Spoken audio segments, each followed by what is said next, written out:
Assalamu alaikum. Happy Women's History Month, everyone, and welcome back to our daily 5 o'clock celebration of hashtag We Are Our History. I've really enjoyed being with you here all this month, and I'm happy to be with you here again for the next few days until Ramadan. And in Ramadan, we will continue, but we will continue talking. We will change our topic, inshallah. Alaikum salam, rahmatullah. Allahumma salli wa sallam wa barak ala Sayyidina Muhammad. Ahlan, ahlan, ahlan wa sahlan. We are here today. I'm really excited about our guest today. Alaikum salam. I haven't seen her yet, so we'll hope she gets on. But as we're talking here about hashtag We Are Our History and thinking about what does it mean to care about women's history, and what does it mean to think about how are our grandchildren, great-grandchildren, great-great-great-great-grandchildren going to look back at us and think about our history. Okay. So we're waiting for the invitation. So we're waiting for you, Safiyyah, to go ahead and request, and then I'll let you on. Inshallah. All right. Well, as we're thinking about these things, I'm wondering about you. How are you thinking about this month? You know, I've really had a good time thinking about this and having these conversations because it's helped me to think about how I want to prioritize every day of my life. Like, how do I want to think about contribute to my great-great-great-great-granddaughter's experience of Islam, subhanAllah, experience of life, subhanAllah. All right, here she is. Walaikum salam. Good I job. know, I'm so proud of You myself. did it. Alhamdulillah. That's so awesome. This is Safiyyah Salaam, and this is our board chair right now at Rabata. So this is an important woman you are looking at right here. And she's also ESL coordinator in her school district, I believe, right? That's your new title? Yeah, mashallah. And she's just an all-around awesome person. Would you like to say a few things about yourself? Let's see, I'm also a mother, a wife. I have 3 teenage daughters, 2 of which just got their driver's permit this week. So I'm teaching them how to drive. Oh. Yes, it is. That's both terrifying and exciting. I'm gripping on to everything as we drive around. Yes. Yes, I must admit I farmed out a little bit of that. I just couldn't do it. I had to hire somebody. I understand. I couldn't do it. But it's really wonderful once they can go pick up the milk. That's what I keep telling myself. Okay, I can send them to the store. I can send them to the pharmacy. I can send them. Let's just get through this first, and then I can send them places. Exactly. Yeah, alhamdulillah. Okay, well, what we've been talking about here, and I know you know, but let me just review it for everybody, is we're thinking about Women's History Month, and we're thinking about this idea that hashtag We Are Our History. And I've been asking everyone the same question, so I'm going to start with the first one, which is I want you to think about your daughters, and then don't think about them, but think about their daughters, and then don't think about them either. Think about their daughters, and no, not them either, their daughters, and also not them, the next generation. So 5 generations forward, a time when, you know, may Allah subhanahu wa ta'ala give you a long life, but more than likely, we're not going to be around, okay? So what do you hope for her? Like, my question to you is for that individual child, okay? Right now the question is about that individual young girl or young lady. What is your hope for her? What is your hope for her? I'm gonna end it right there. The hope that I can see has to be framed in the Muslim community. So for her to be firmly grounded in the Muslim community, and to be completely seen in the community as a fully realized human being and accepted and completely integrated in the community with a full voice in the community. And that's just taken for granted and understood that she as a woman has so much to contribute to our Muslim community. So that is what I hope for her. Yeah. And that's not, I mean, that's a really important thing.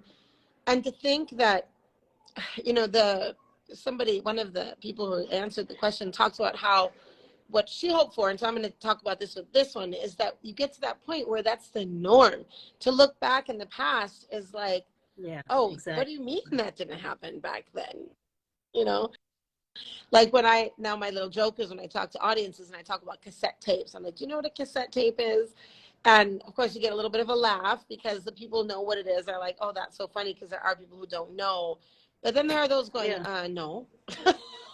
So that's what we want. We want people not to know what it's not like to have that sense of actualization.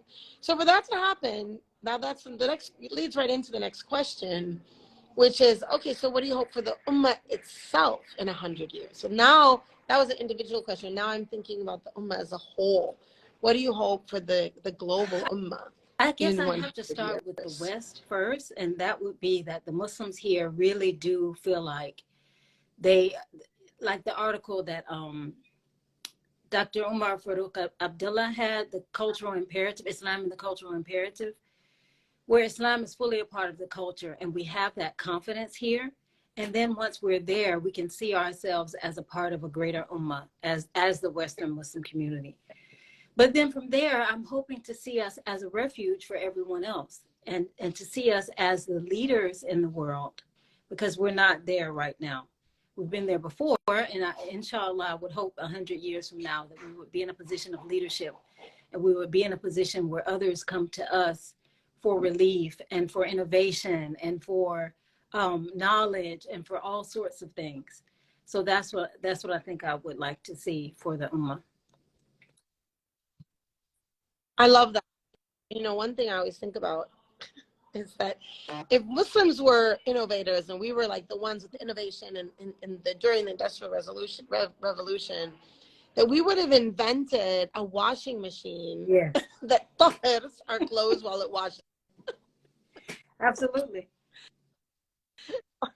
Or a wudu machine, you know, you just walk in and you walk out, you have wudu. Like somehow. Just press a button. I'm not but yeah, you push a button, you walk in, you walk out, you're dry and you have wudu, but you're dry. The bathroom, the space is dry, like somehow, I don't know how.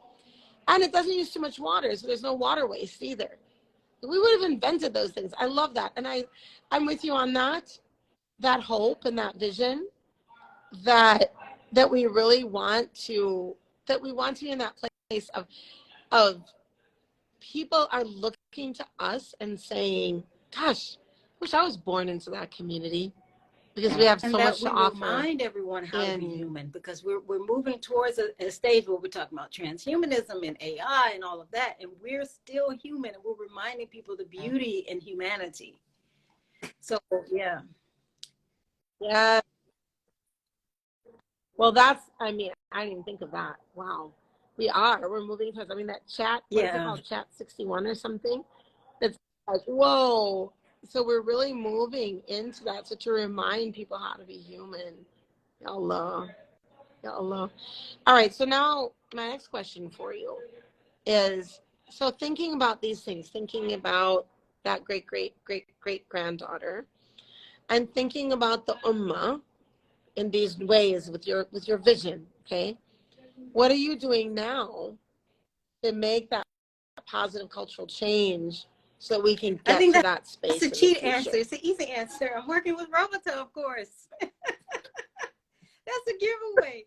So working with Rabata and just really trying to instill it in my daughters, but also making tons and tons and tons of dua, that we can really achieve that, because we need it. It's like a necessity. It's as necessary as water to drink and air to breathe, that we as a community need to see ourselves again as leaders, and as the ones who can pull humanity forward and pull humanity out of the many darknesses and traps that we've fallen into. So dua, volunteering with Rabata, and raising my kids so they can pass it on to the next generation. You know, you talk about dua, and I love the way you talk about dua, like not just now, but how I've heard you talk about it before.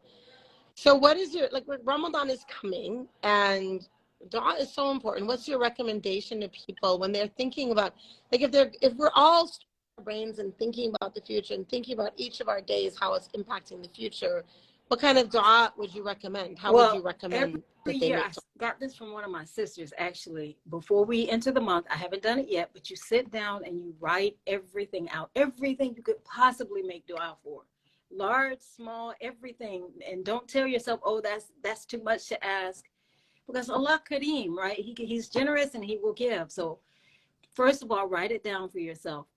But also don't try to be a perfectionist with your dua either, because, you know, like for instance, on my way to work, it's not perfect. I'm not sitting in my prayer room. I don't have incense going. I'm in my car and I'm just making dua, you know? So find times where you know you can be alone. It may not necessarily be a perfect setting, but continue to make dua. Find moments throughout the day to be attached and to make dua and to just really pour yourself into that dua. And you don't always have to go from what you've written down. You can just go from your heart. You can go from books that others have written. You know, you can go from Quranic du'as from the sunnah.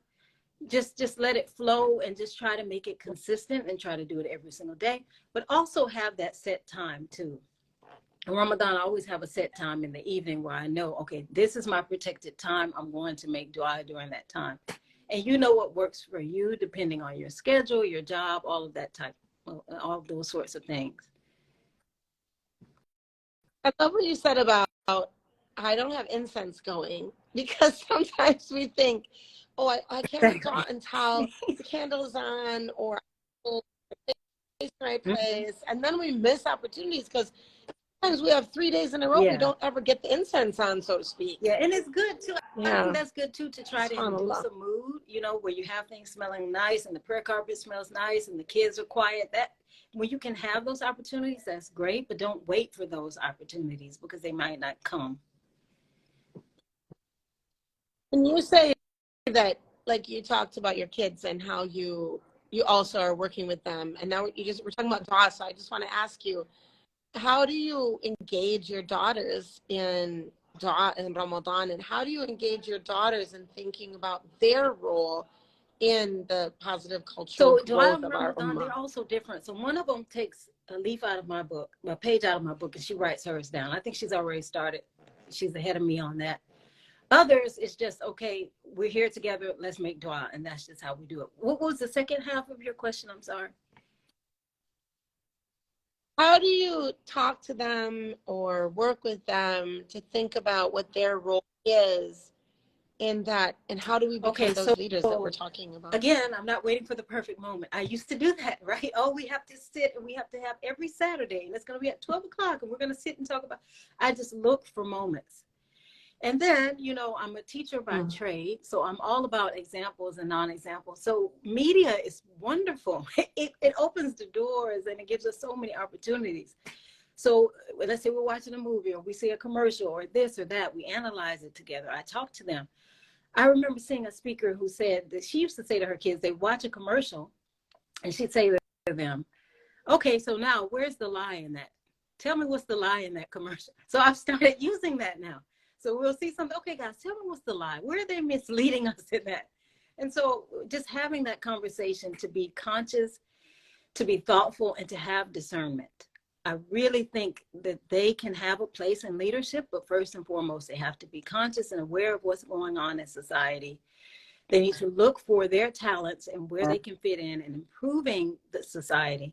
And then they have to have discernment. And obviously that comes with time, that comes with wisdom. But having those discussions together, we will get towards it, inshallah. When you say talents, You know what? It's so tell me funny about because their that. talents are so different. And one of them, and even with that, I'm still trying to figure it. And I'm sure it's not necessarily for me to figure it out. Like one of them is a visual artist. I'm like, okay, so where does this fit? I know Allah gave her this, but where does this fit? And then the other one has really, really Yeah. sharp emotional intelligence. And then the other one is really, really good in school. So we're still working that out. I'm not sure what that looks like long term. But yeah, that's what that means for. But I'm connecting that to what you said earlier about how do we, like, one thing that's going to be important in the future is to remind people how to live as human beings. So when you said talent, that just made me think about that. Like sometimes that sense of the computer can do it, the restaurant can do it. What is the value in me spending time cooking, Yeah. for example, when I can just order it? Or what value in XYZ when whatever. And when you said talents, it made me really feel like I just had this vision of how knowing our talents and growing our talents is somehow important in this job, Yeah, in it's a this work that we want part to of do. being human, bringing in that aesthetic aspect of it. You know what I'm saying? It's not just, okay, the restaurant can do it, but I can do it. I can beautify it. I can place it on a platter. I can sprinkle cilantro on top. You know, I can take everything I learned from Food Network and make it really nice, you know? So, And I can put yes. I can put la ilaha illallah in it. I used to when I, like if I'm cooking for someone, like I might decide the dhikr, right? Like la ilaha illallah or salawat or just making that food. And that's just about food, but when I'm talking about talent, what is your talent, Auntie? I want to also tell people you're also a Ribaat teacher. I want to just let people know. She's a wonderful Ribaat teacher. She teaches our Asian class, which is training young women or our students, not all young, our students, especially those who want to get their teacher certificate. So she does a great job. And I'm so impressed in what you do in that class because it's literally one class. And one of my sort of pet peeves of the Muslim community is that we've sort of forgotten that teaching is a profession. And so throw people into the classroom here and there. But mashallah, I've really seen how well they're doing coming out of that class. Mashallah, like what they do in dragonflies and roboteens, they really know. You really teach them well. Mashallah. Thank you. You're a very talented teacher. So what is my talent? I actually wish I could escape this question because all of my life I said, I don't have a talent. Everybody else has a talent. I'm 41, still trying to work out what my talent is. I think perhaps it could be teaching. And it could be maybe that I have a halfway decent emotional intelligence. Because, you know, nobody talked about emotional intelligence growing up, right? It's either, okay, you could get the books or you're just not intelligent. So I'm thinking I'm working that out now that maybe I have a high emotional intelligence. I'm still trying to figure that out. Oh, I think you're a phenomenal teacher. I think you're I mean, we're talking about talents. I think you're a very talented teacher, a natural. And I think you're also like, sometimes you make connections in things that are just, they blow my mind. Yeah, and I think that's a talent too, although I don't know what to call it, the connection.